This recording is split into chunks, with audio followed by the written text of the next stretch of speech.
Bienvenidos, un gusto nuevamente poder saludarlos en nuestro canal, aquí para poder compartir este estudio que quedó pendiente de la serie que estamos siguiendo, estudiando todos los domingos que tenemos en formato clase sobre el lápiz profético.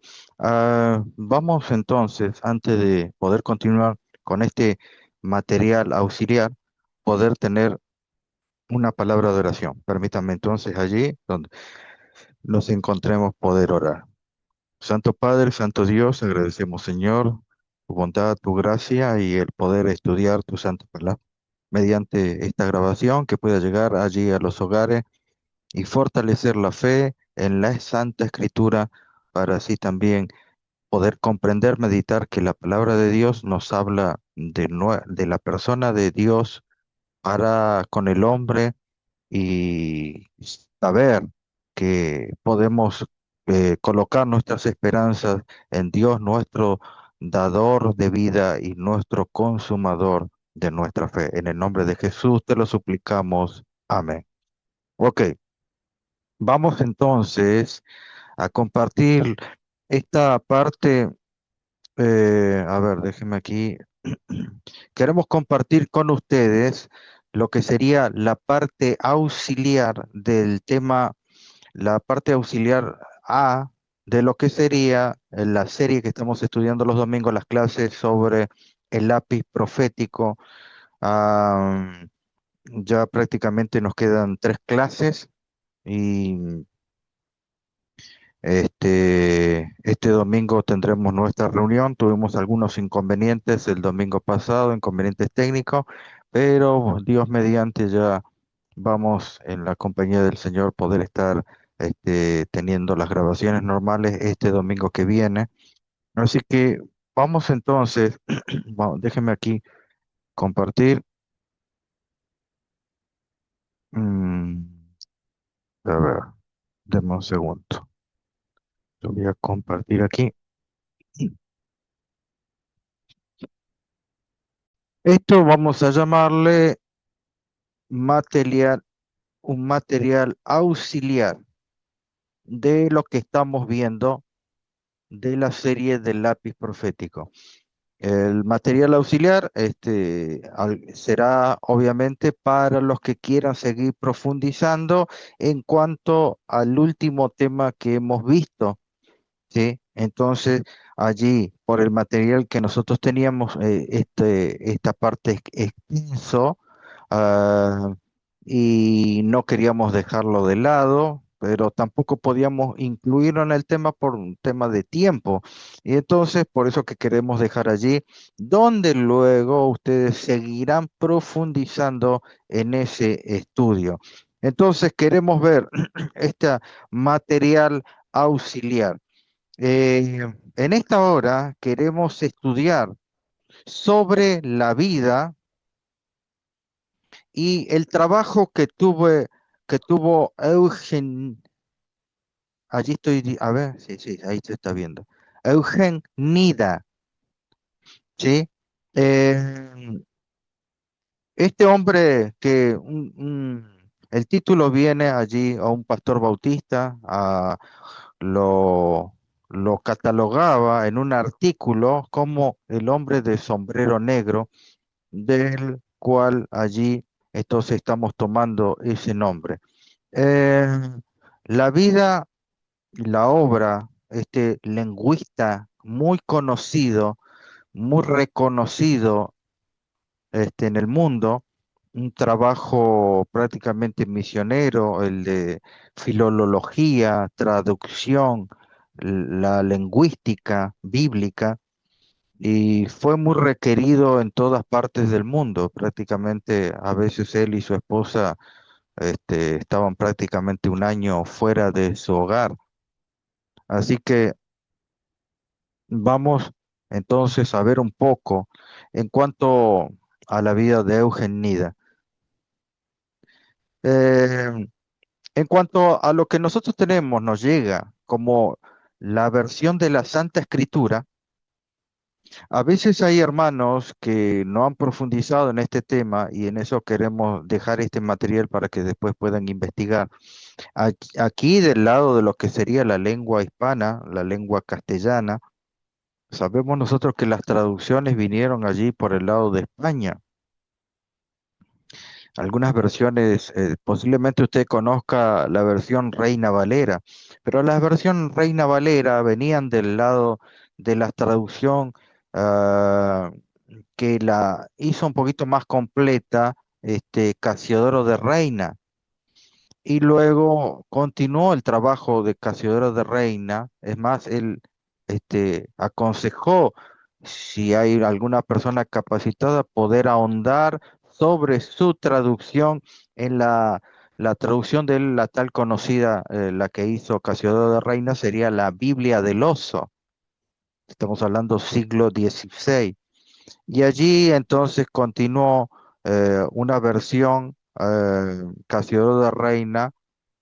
Allí a Cipriano Valera fue el que tomó la posta, algunas correcciones en la versión que luego se conocería como la Biblia del Cántaro. Allí ellos, conociendo tanto el griego como el hebreo y tomando del Tectus Receptus, hicieron la Biblia, la del oso y luego la Biblia del Cántaro. Ellos no tomaron de otro lado, sino que tomaron del Tectus Receptus. Luego, esa Biblia se esparció por muchos lados y luego, como nosotros sabemos que Dios ha escogido hombres piadosos, ah, así también el enemigo ha colocado hombres que trabajen, hombres de gran sabiduría, porte, eh, y también de un gran caudal logístico para colocarse en esta empresa de las traducciones de las escrituras.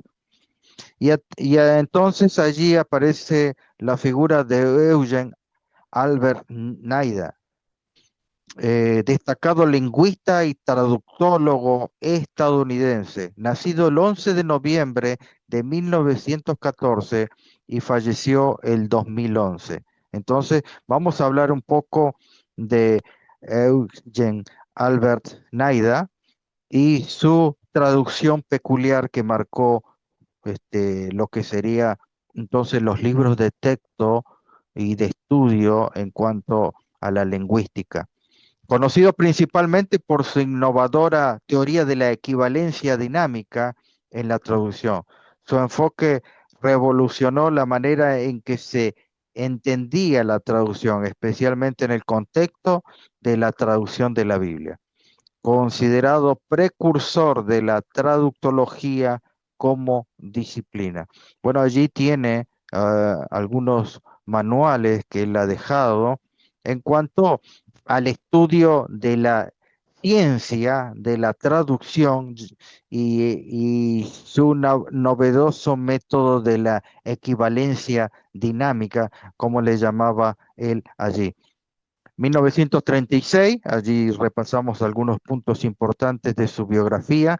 Culminó sus estudios en griego antiguo con honores en la Universidad de California. 1937, Naida retomó sus estudios. 1939 terminó la maestría de griego del Nuevo Testamento en la universidad allí en el sur de California. 1943, Naida obtuvo su doctorado en lingüística en la Universidad de Michigan y se unió a la American Bible Society. Eh,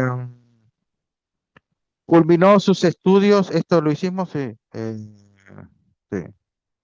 Bueno, obtuvo allí, como verán, en sus estudios salió como estudiante summa cum laude, con honores.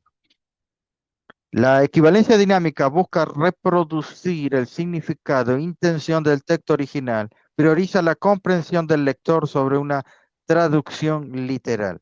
Y la equivalencia formal mantiene la forma y estructura del texto original, ¿sí? Ya vamos a estar explicando y ahondando sobre esto. Las contribuciones de la traducción de Eugen Neida realizó importantes aportes en el campo de la traducción a través de su trabajo práctico y académico. La investigación cultural estudió más de 200 lenguas cultural y culturas durante su trabajo de campo, lo que le permitió comprender profundamente las interacciones entre la lengua y la cultura. El desarrollo de manuales, que tiene varios, escribió numerosos manuales para traductores que ayudaron a mejorar las prácticas de la traducción, enfatizando la necesidad de la sensibilidad cultural. La visión de Eugen Neida, la visión sobre la traducción, es mucho más amplia y universal, ya que trabajó con cientos de lenguas y culturas. Su aventura intelectual fue grandiosa, su experiencia casi inalcanzable para nuestras mentes. Analizó estructuras lingüísticas que no nos son familiares y enseñó a traducir hacia dos lenguas que están a miles de años de distancia de nosotros, el griego y el hebreo de la Santa Escritura. Aunque Naida recibió críticas por su enfoque, su impacto en la traductología es indiscutible. Y allí entonces hacemos un repaso. 1936, título de bachiller de griego de UCLA. 1936 también ayudó a formar parte del Instituto Lingüístico de Verano. 1939 recibe la maestría de griego del Nuevo Testamento. 1942 ayudó a fundar los traductores de la Biblia Wycliffe. El 43 doctorado de lingüística en la Universidad de Michigan, Ann Arbor. 1943 también es el año en que se unió a la Sociedad Bíblica Americana, tomando un gran puesto, ¿sí? Allí como director. Como lingüista, en 1944, el 46 también fue secretario asociado de las versiones SBA. 1946 a década de 1980 fue secretario ejecutivo de traducciones. 1946 también fue el delegado de la ABS a conferencia de la Fundación de Sociedades Bíblicas Unidas, fundador y editor de la publicación The Bible Translation. 1950, Naida propuso una nueva Biblia en castellano, una revisión radical que representaría sus creencias personales respecto a la traducción del método dinámico. Hasta entonces todo había resultado conforme a sus planes, pero de pronto enfrentó un gran problema. ¿Sí? Allí entonces en su libro La ciencia de la traducción, que él lo lanza en el año 1964. Allí pueden ver ustedes numerosas clases que dio por todo el mundo. Lo peculiar de él es que las clases, él no enseñaba cómo, no enseñaba a la gente cómo se debe entender. Él preparaba traductores. Presten atención a esto. Él preparaba traductores. Pueden ver su tremendo currículum de él. Una persona difícil de encontrar en sus características, ¿sí? Entonces, recuerden esto sí deben anotarlo. Él fue el creador de la equivalencia dinámica. Entonces, vamos allí entonces a los procedimientos de traducción. Voy a nombrar algunos y otros voy a profundizar, otros no tanto, simplemente por tema de tiempo. Y para que ustedes luego vayan audando, porque a veces posee mucho tecnicismo, ya que él llamaba que era una ciencia el tema de la traducción. Eso es lo que siempre apuntaba Eugen Nida sobre esto. Fue un destacado lingüista, traductor estadounidense, reconocido por sus aportaciones a la teoría de la traducción. ¿Sí? Naida revolucionó el campo de la traducción con sus conceptos de equivalencia formal y equivalencia dinámica. Además, Naida desarrolló procedimientos técnicos y organizacionales de traducción que se volvieron profesionales, sistematizaron el proceso de traducción. Su obra más influyente en la ciencia de la traducción, 1964, sentó las bases, aquí, de la traducción moderna, integrando principios lingüísticos y culturales. Gracias a Naida, la traducción dejó de ser solo un acto literal y se convirtió en una disciplina que busca la comprensión y adaptación cultural del mensaje. Entonces, los procedimientos de traducción, según Eugen Naida, fueron adaptación, préstamo, calco, modulación y transposición. Cuando hablamos de adaptación, ajuste de referencias culturales. Punto 2. Préstamo, uso de términos directamente del idioma original. El calco, traducción literal de expresiones y estructura, ¿sí? No de palabra. Modulación, cambio de perspectiva o enfoque. La perspectiva que nosotros colocamos al entrar a la Santa Escritura. A eso le llamaremos la modulación. Y transposición, el cambio de categoría gramatical. Entonces aquí tenemos el tema de la adaptación, que reemplaza elementos culturales del texto original por otros equivalentes que sean más comprensibles, más relevantes para el público meta, para la mayoría de diferentes ideologías y diferentes presuposiciones, como hemos estado viendo en nuestras primeras clases de esta serie. Se utiliza cuando un concepto referencial cultural, costumbre, expresión, no tiene un equivalente directo en la lengua de destino, por lo que se ajusta para mantener la intención y el efecto del mensaje original. Allí entonces pueden ver el ejemplo de adaptación. Procedimiento de traducción préstamo. El préstamo es un procedimiento de traducción que consiste en tomar directamente una palabra o expresión del idioma original. Ya hablamos en el método equivalente de Eugen Naida, él toma no la palabra, sino que él toma la expresión del idioma original. Esto y la utiliza en la lengua de destino sin traducirla. Esto ocurre cuando no existe un equivalente exacto y cuando el término se ha incorporado al uso común por su especificidad, prestigio o moda. Los préstamos pueden ser integrales, sin cambio o adaptados con ligeras modificaciones en la escritura o pronunciación. Eso sería ejemplo de préstamo, ejemplos de calco. El calco es un procedimiento de traducción que consiste, allí entonces, trasladar literalmente una expresión del idioma original al idioma de destino. ¿Sí? Literalmente, ¿qué traslada? La expresión del idioma, no la palabra. ¿Sí? Porque estamos hablando de un método dinámico. A diferencia del préstamo, el calco traduce palabra por palabra o adapta la estructura gramatical, que es más inclinado para ese lado, ¿sí? Lo que hizo él, creando una expresión que puede no existir previamente en la lengua meta, en la gran mayoría y diferentes culturas y lingüística.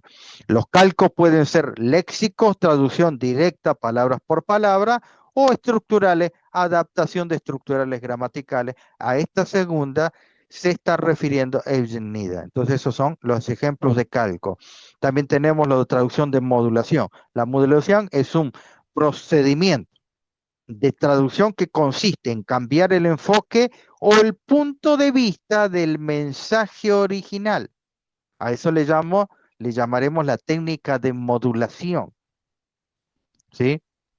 Para lograr una expresión más natural, más adecuado en la lengua del destino. Este cambio puede ser léxico o estructural, pero siempre conserva el significado esencial del mensaje de modulación. ¿Sí? Aquí ahora les voy a anotar acá el de modulación y les voy a explicar, les voy a colocar acá para no olvidarme. Y la modulación se utiliza cuando una traducción literal resulta extraña, poco fluida en el idioma meta. Ahora voy a hablar un poquito. El procedimiento de la transposición o modulación. La transposición es un procedimiento de traducción que implica cambiar la categoría gramatical de una palabra o expresión al traducirla, sin alterar el significado original. Bueno, esto lo vamos a poner entre comillas. Este cambio puede involucrar transformar sustantivos en verbos, adjetivos en adverbios, modificar la estructura de la oración para que suene más natural en la lengua de destino. Es útil para adaptar el estilo, la gramática, al idioma meta de la forma fluida. Y luego los procedimientos organizacionales de la traducción según Eugenia. Son estrategias, métodos que guían la gestión del proceso de traducción desde la preparación inicial hasta la entrega final del texto traducido. A diferencia de los procedimientos técnicos que se centran en cómo se traduce el contenido lingüístico, los procedimientos organizacionales abordan cómo se organiza, planifica y ejecuta el trabajo de traducción a manera eficiente y profesional. Aunque ustedes están viendo esto, los procedimientos que enseñaba Nida. Allí tenemos entonces estos procedimientos permiten optimizar el flujo de trabajo, darle ese dinamismo, de allí su nombre, garantizar la calidad del producto final, cumplir con los plazos de entrega, incluye gestión de recursos, planificación de tareas y coordinación del equipo de trabajo, siendo esta fase.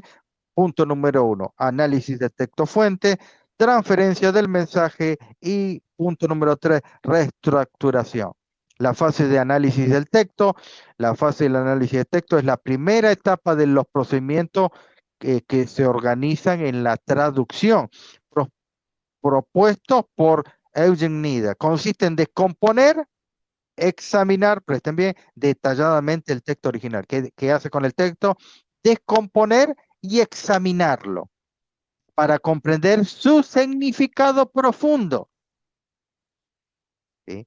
Lo que el texto original, él saca la expresión y lo aplica a la época contemporánea. Su intención comunicativa y su contexto cultural. Este análisis es fundamental para tomar decisiones acertadas durante la traducción. ¿En qué consiste el análisis de texto? Bueno, tiene que ver con propósito de texto. El texto busca informar, persuadir, entretener o instruir.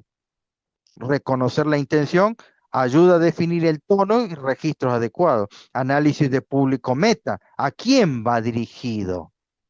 Que hay mucha diversidad y cultura y lengua. ¿A quién va dirigido?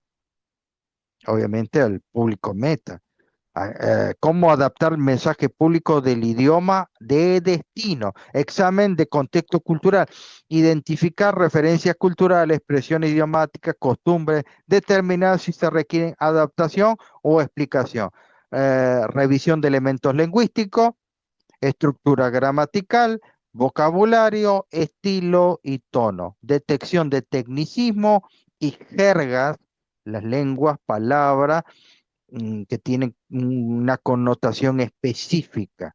Evaluación de formato y género de texto. Este es un texto formal, técnico, literario o publicitario. Esto influye en las estrategias y técnicas de traducción.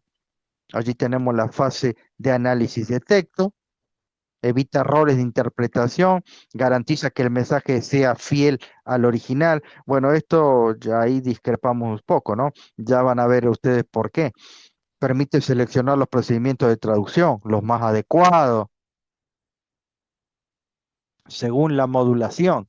Acá es lo que tengo que explicar, deme un segundo. ¿Sí? Fase de transferencia del mensaje. Es la segunda etapa, procedimientos organizacionales de la traducción propuestos por Eugen Nida. En esta fase el traductor convierte el contenido analizando el texto, fuente en un borrador inicial en la lengua meta contemporánea, donde está donde va dirigida a quienes son los receptores, asegurando que el mensaje conserve su significado, intención y tono.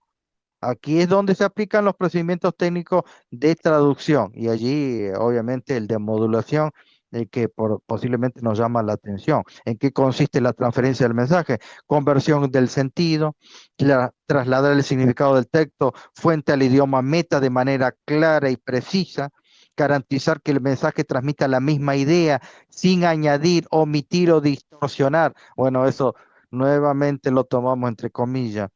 Elegir procedimientos en cuanto a la estrategia de traducción adecuados para superar diferencias lingüísticas y culturales. Mm, Estos puntos culturales en cuanto a la modulación es importante, ya lo vamos a analizar. Mantenimiento de registro y tono. Asegurar que el tono formal, informal, técnico, coloquial se mantenga apropiado para el público meta. Y resolución de ambigüedades, aclarar posibles ambigüedades presentes en el texto fuente, interpretar correctamente ideas implícitas o en doble sentido. Allí tenemos la transferencia de mensaje, la importancia de la transferencia de mensaje preserva el significado original, adaptándolo de forma comprensible y natural para el público objetivo, asegura la coherencia comunicativa entre el texto fuente y la traducción, facilita la adaptación cultural para mantener la intención del autor, permite la aplicación de técnicas de traducción que enriquecen la calidad del texto traducido. Todo esto, hermano, aunque es muy técnico, yo quiero mostrarlo y es importante que yo lo muestre para que ustedes entiendan luego lo que yo les voy a pasar a decir a continuación, ¿sí? Eh, Fase de reestructuración es la tercera, última etapa de los procedimientos organizacionales de la traducción.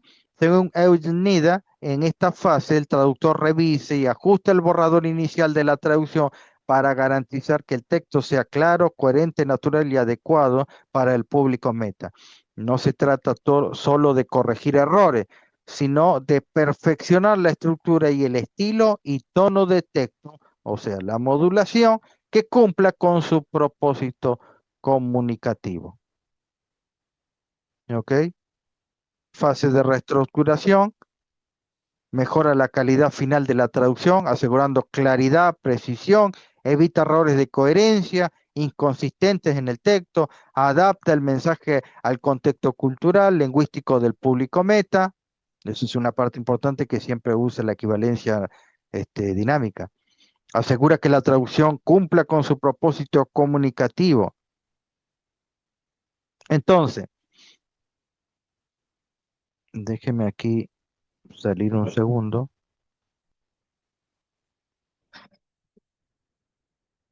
Entonces, Eugen Nida, vamos a colocarlo aquí, tenemos la equiva-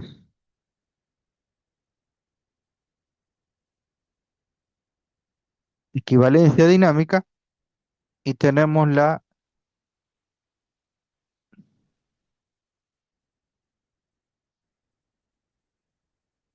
ya me está fallando los colores, la equivalencia formal. Espero que se vea allí. Ahí estamos. Espero que, ahí está. Entonces, tenemos la equivalencia dinámica y la equivalencia formal. La equivalencia formal tiene que ver con traducir palabra por, por palabra. Esa sería la equivalencia formal. La equivalencia dinámica es el que busca trasladar las expresiones adaptadas al público meta, ¿sí? Esa es la diferencia. Equivalencia formal, la base o el corazón de la equivalencia formal es usar la traducción tomando el texto de origen es traducido palabra por palabra. El método que utilizó Eugenida, perdón, utiliza entonces la equivalencia dinámica, él busca traducir expresiones, palabras, ¿sí? Tomando el corazón del mensaje para dar a entender adaptada al público meta. Esto tiene que ver, obviamente, con el tema de la cultura del receptor.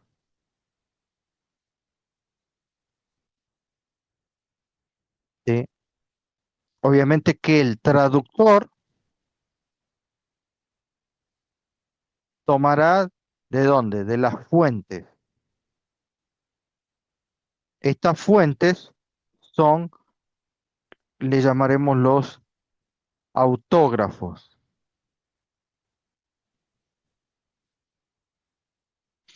En cuanto a la modulación, una de las técnicas de la equivalencia dinámica, busca cuando entra al texto, lo que busca es que el público meta pueda entender el concepto de lo que escribió esa fuente esa fuente original. Y entonces adapta la modulación para las culturas presentes.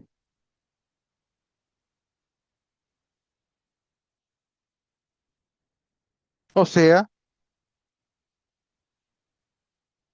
el público meta.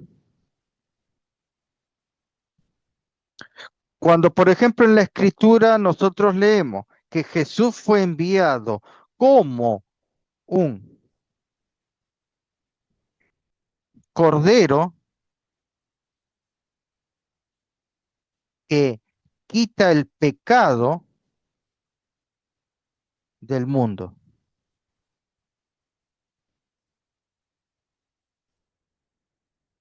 Allí entonces tenemos un problema, porque no todos saben lo que significa cordero. Hay algunos pueblos indígenas, ciertas culturas que no conocen lo que es un cordero. Y allí, por ejemplo, hay un pueblo, no recuerdo ahora exactamente de dónde es, o el nombre de ese pueblo, se los debo. Después, si me quieren preguntar en la caja de comentarios, lo voy a colocar. Donde, por ejemplo, si tiene Naida, él le explicaba que al no conocer el cordero, él tendría que colocar una palabra que entiendan ellos. Ellos, por ejemplo, para la transmisión de la fuente en cuanto al cordero, ellos en la Biblia se explica el cordero como un simbolismo de mansedumbre, un simbolismo de ser un animal usado para el sacrificio, pero ellos no conocen el cordero, ellos posiblemente conozcan la foca. Entonces, utilizando la equivalencia dinámica, ¿cómo vamos a traducir? Vamos a traducir la foca que quita el pecado del mundo. Este será el método utilizado por Naida, Foca. ¿Por qué? Porque estos pueblos, según su cultura, el animal manso y que conocen que generalmente ellos conocen ese pueblo o esa cultura, la foca como un animal manso y humilde, no el cordero, nunca han visto un cordero. Bueno, de eso se trata la equivalencia dinámica, de eso se trata la modulación.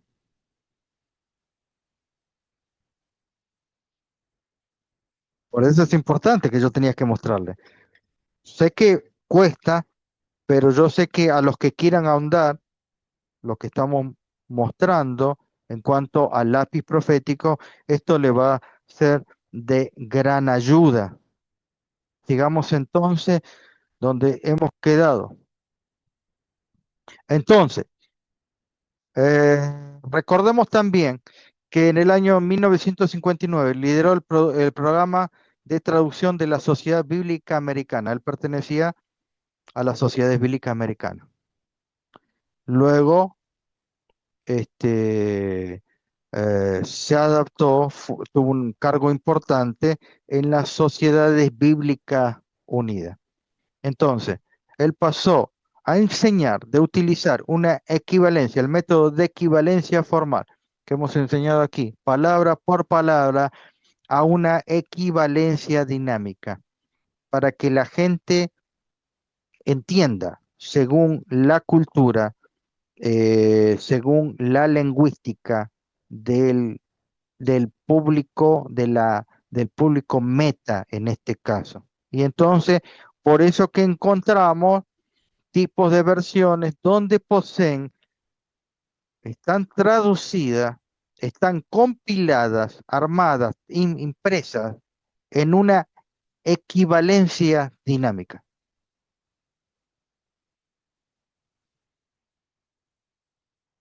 Sí. Entonces, el método que Eugen Naida recomendará será entonces la equivalencia dinámica. ¿Ok? Aquí pueden encontrar en un segmento donde en su libro, La ciencia de la traducción, dice, para reconocer su verdadero valor y significado es importante comprender tres implicaciones esenciales y teológicamente relevantes sobre el griego y el hebreo y su uso como vehículos de comunicación bíblica. Escuchen ustedes la palabra que utiliza. Y allí tienen el texto, hermano, el original, si alguno lo duda. Para él, tanto el griego, el hebreo o el latín son vehículos de comunicación bíblica. ¿Cómo le llama él? Vehículos. Perdón, vehículos le llama él. Que se utiliza para las traducciones. Las traducciones de equivalencia dinámica, Eugen Nida utilizará como cabeza de texto el libro del Nuevo Testamento en griego, armado compilado de Westcott y Hort. Obviamente que no voy a explicar mucho sobre eso porque nosotros tenemos un tema. Vaya a la serie que hemos grabado, ya hace creo que 3, 4 años, sobre la serie La Poderosa Palabra, donde allí con mucho más tiempo yo estoy explicando lo que es y lo que hicieron estos traductores llamados Westcott y Horn.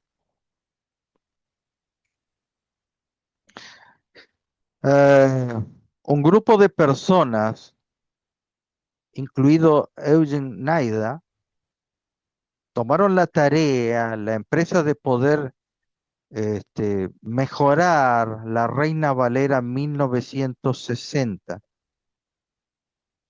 Le voy a explicar eso. Otro, le sigo agregando algunas palabras más de su manual de Eugen Naida. Su contribución más notable y la controvertida a la teoría de la traducción es la equivalencia dinámica, también conocida como equivalencia funcional. El objetivo de este enfoque traductológico es reproducir la intención del texto, la intención, no palabra por palabra, sino que la expresión, mm, en vez de limitarse a reproducir palabra por palabra del original. Y entonces, ¿cómo hacían al comienzo? Cuando Dios tomaba a los profetas, a los mensajeros, ¿cómo hacían ellos para traducir? Allí viene el problema. Y allí entonces nos encontramos con la terrible noticia de que la Reina Valera, desde el año 1569, año que se imprimió allí, en lo que estuvo varios años preparando Cipriano Valera, la versión de Casiodoro de Reina, el año 1569. A partir del año 1569 tenemos 1596, 1602, 1622, 1845, 57, 58. Hermanos, tenemos 3, 6, 9. Oh, ¿cuántas versiones, hermano? Hasta lo que sería el año 2020, la última actualización de la Reina Valera. Cada actualización, esto no se termina más, hermano. Cada actualización le sacan cosas. ¿Qué significa cada actualización? Cada actualización significa que para ellos no está completo el texto bíblico. Se va deformando de lo que fue alguna vez en el texto original. ¿Por qué se va deformando? Porque la equivalencia, el método que utiliza Eugen Naida, la equivalencia dinámica, no busca tomar de los primeros autógrafos palabra por palabra, sino que lo hace de una forma dinámica. Por favor, hermano, el texto se destruye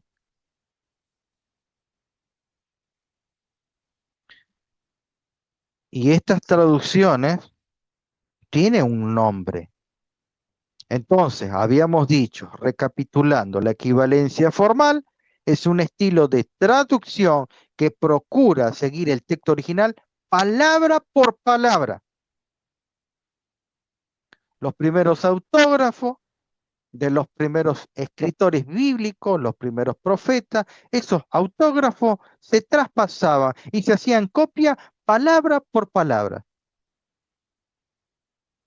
A partir entonces de Eugen Naida, se pasó de una equivalencia formal a una equivalencia dinámica. Busca el estilo de traducción que no se prende estrictamente al texto, porque no tiene por qué centrarse y enmarcarse en palabra por palabra, sino procura traducir que la idea.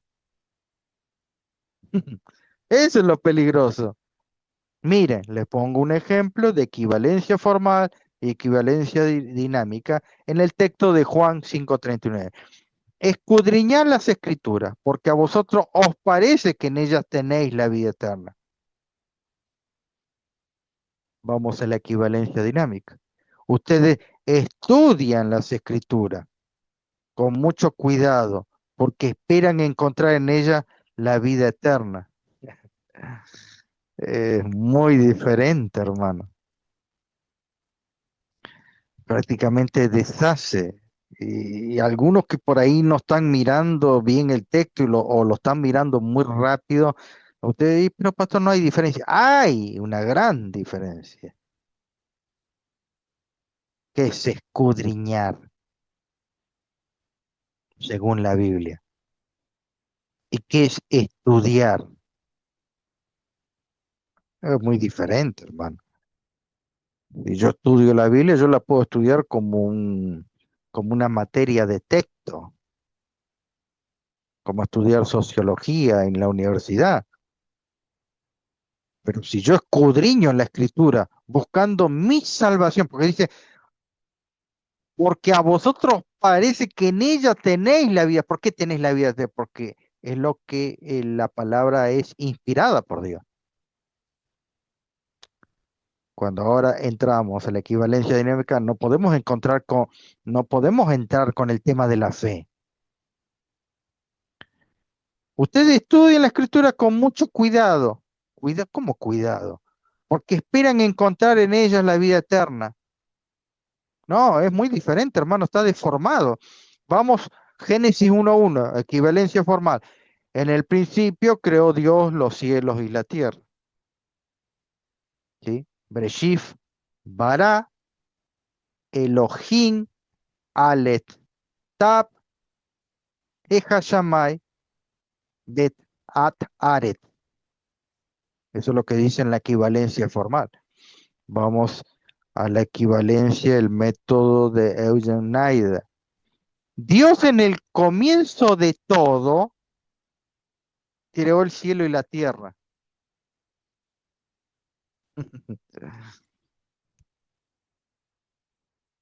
Y solamente le estoy dando unos pequeños ejemplos. La equivalencia dinámica se hace, se hace para que las personas puedan entender, pero también la equivalencia dinámica permite, se extiende, se expande también para quitar palabras o quitar versículos.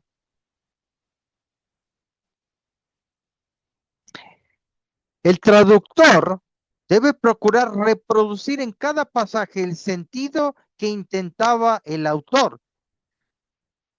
Dice allí, este principio puede parecer tan obvio que no merecía la pena enunciarlo.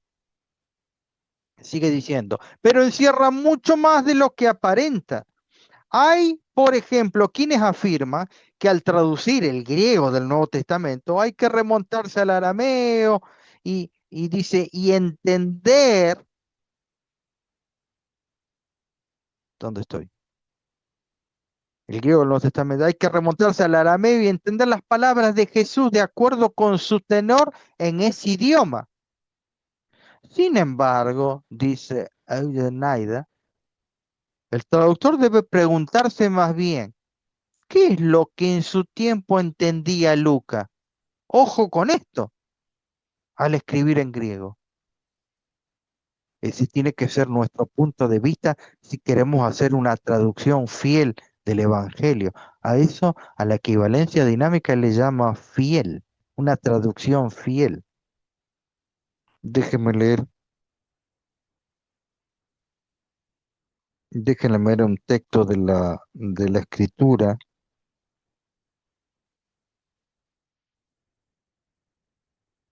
aquí en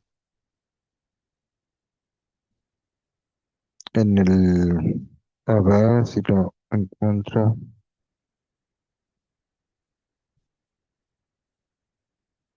en Apocalipsis, quiero leer este texto, Apocalipsis capítulo 21, perdón, 22, verso 18 en adelante. Yo testifico a todo aquel que oye las palabras de la profecía de este libro. Si alguno añadiere a estas cosas, Dios traerá sobre él las plagas que están escritas en el libro. Y si alguno quitare de las palabras del libro de esta profecía, Dios quitará su parte del libro de la vida y de la santa ciudad y de las cosas que están escritas en ella. No debemos entonces, otro de los principios, ¿cuál es? No debemos quitar,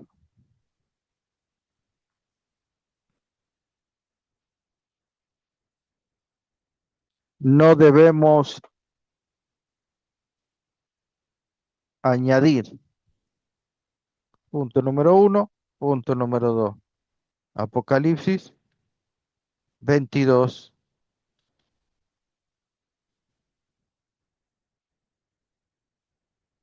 Es un principio bíblico. ¿Cuál es el principio? Palabra por palabra, equivalencia formal. Esto se está poniendo cada vez más interesante, más complicado. Allí entonces, sigue diciendo, es una traducción y como tal debe reflejar claramente el significado, la intención de la fuente. Una forma de definir una traducción de equivalencia dinámica es describirla. Presten atención a esto. Es describirla como el equivalente natural más cercano al mensaje del idioma del origen. Este tipo de definición contiene tres términos esenciales. Tres. Uno, equivalente, que apunta hacia el mensaje del idioma de origen. Dos, natural, que apunta hacia el idioma receptor. Y tres, más cercano, que une las dos orientaciones sobre la base de más alto grado de aproximación. Eso se los voy a mostrar ahora en un segundo allí en la parte práctica que vamos a tener también. Perdón, que toque, porque voy a salir, algo toque. Ok.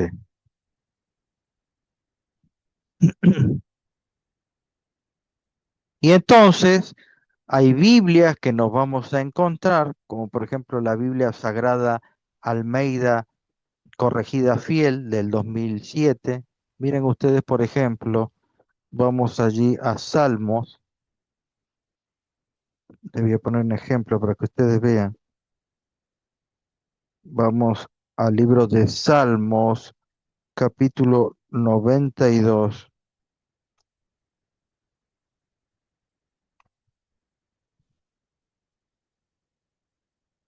Salmos 92, verso 10. Pero tú aumentarás mi fuerza como las del búfalo. Seré ungido con aceite fresco. Ahora mira aquí, pero bueno, es otro idioma, pero se entiende, ¿sí? Mire, por en tú exaltarás mi poder y como de voy, dice, salvaje, como de un buey salvaje, seré ungido como óleo fresco. No, no es lo que dice el texto. Esa es la traducción dinámica. Acá dice como la del búfalo.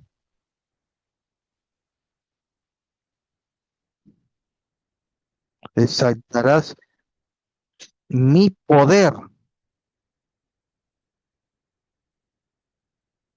Ese es el problema de la equivalencia dinámica. La equivalencia dinámica no es otra cosa que Satanás, la serpiente antigua, busca a sus sabios traductores alejar lo más posible de lo que intentaba Dios mediante sus profetas, escribas, en los autógrafos originales, esos textos recibidos. Y entonces la equivalencia dinámica deformará prácticamente en su totalidad y se desconocerá cuál alguna vez fue el texto que Dios inspiró a los santos profetas. Porque el método de Eugen Naida busca copiar la idea o el concepto que entenderá pueblo, tribu, nación y lengua, el concepto cultural, el concepto meta que deben entender todas las personas. Y allí entonces el mundo es inundado por Biblias que están inclinados a una línea de equivalencia dinámica. Déjeme allí explicar esto entonces. Se ha detenido. Espere.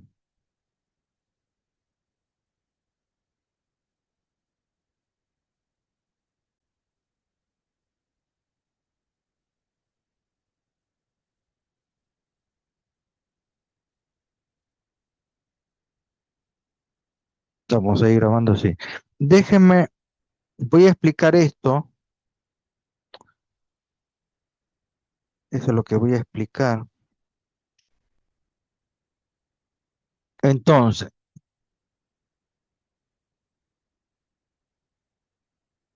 esto se entendió. A ver si lo coloco acá. Vamos a intentar colocar. Espera que esto se me está perdiendo. Ahí. Entonces, tenemos aquí,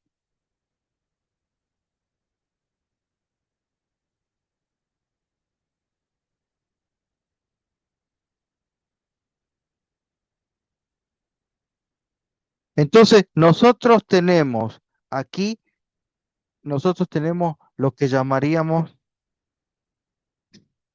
la fuente. Esta fuente que nosotros le hemos llamado los originales,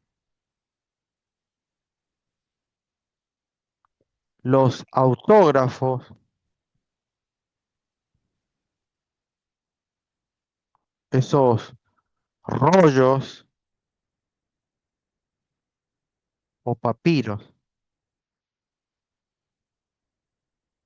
A eso le llamo el texto fuente. Ahora, el texto fuente es dado a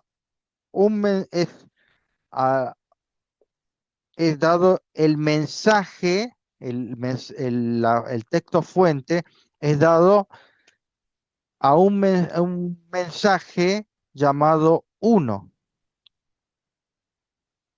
Esto es recibido, formado por un mensaje. Y este mensaje luego lo recibe el receptor uno.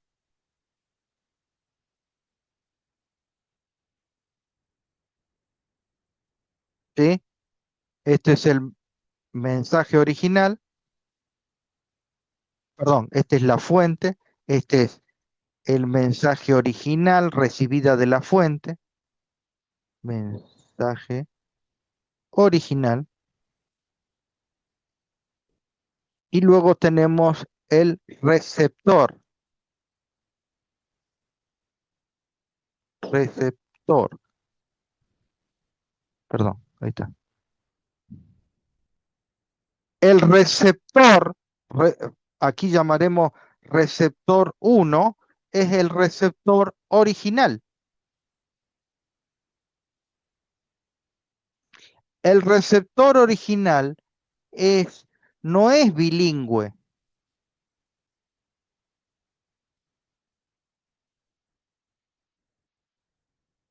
sino que recibe la fuente y el mensaje son distribuidos, adaptados para un receptor no bilingüe. En este caso llamaremos hebreo de nacionalidad judía o de nacionalidad griega. Ahora, esto es al comienzo. ¿Cómo se logra al traspaso en la época contemporánea? Nosotros ya no poseemos el texto fuente, los papiros, los rollos, los autógrafos originales ya no los poseemos.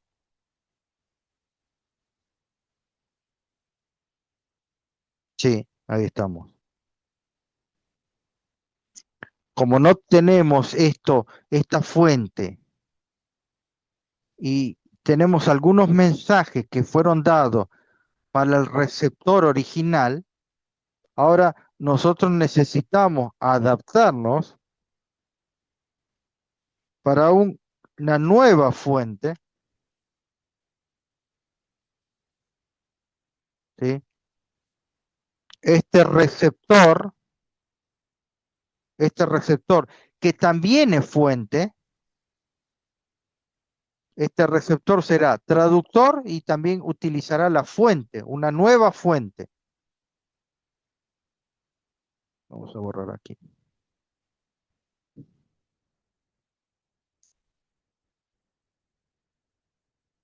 Entonces, Este receptor es un traductor,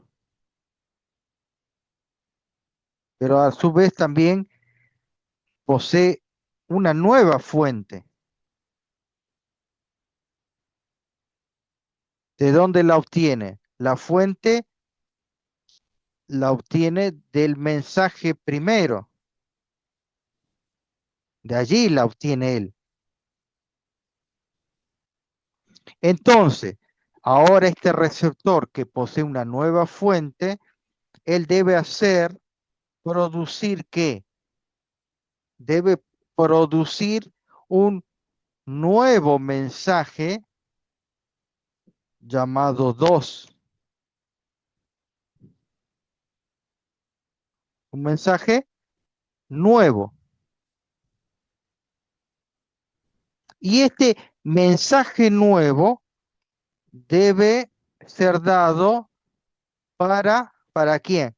Para, como tenemos aquí el receptor, aquí llamaremos receptor 2. Esto que estoy mostrando, mis queridos hermanos, es el método de equivalencia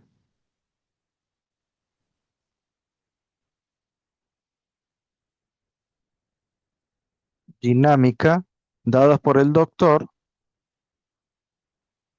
Eugen Naida. Entonces, ahora, este nuevo traductor debe hacer un nuevo mensaje, mensaje 2, ya no el mensaje original, y dado a un nuevo receptor, que sería el receptor final.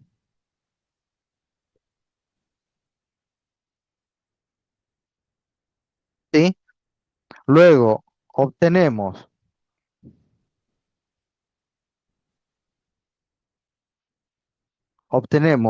un receptor y obtenemos una nueva fuente.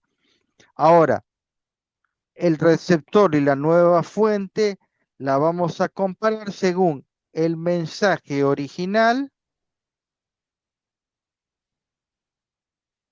y según el mensaje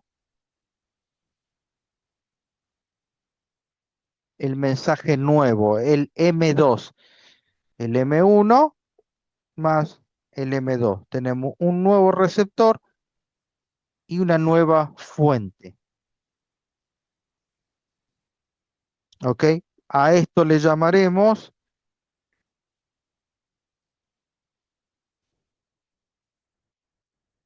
la lengua original.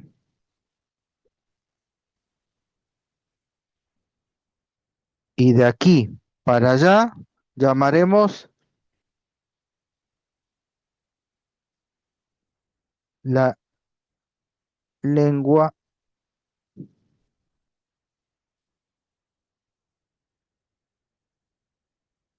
receptora.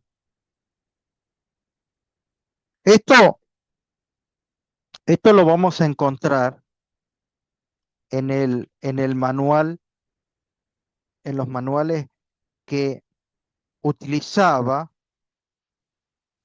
para los alumnos de, que se dedicaban a la lingüística y a la traducción de los textos, de libros de texto, de los cuales los estudiantes